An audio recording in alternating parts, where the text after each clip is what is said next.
त्या 2 पटाच्या शाळेतले चालू वर्षी 14 विद्यार्थी विविध परीक्षेमध्ये टॉपला आहेत आणि पालकांनी वर्गणी काढून खास बस करून त्या शाळेला गावातली मुलं किंवा परिसरातली मुलं त्या वाडीवरच्या शाळेत जातात. अशी शाळा चांगली व्हायला 10 वर्ष होतात. पटकन त्या ठिकाणी बदली होते.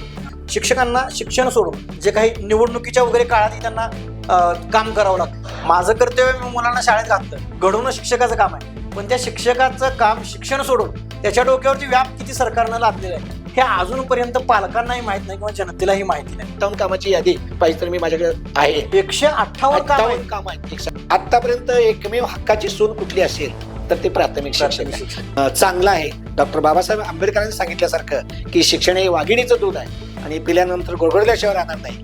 त्यापेक्षा शासनाचं किंवा लोकप्रतिनिधीचं असं वाटतंय की हे वाघिणीचं दूध न मिळता शेळीचं दूध किंवा अन्य प्राण्यांचं दूध खाजगी शाळेत देऊन किमान तो कोणत्याही कामाचा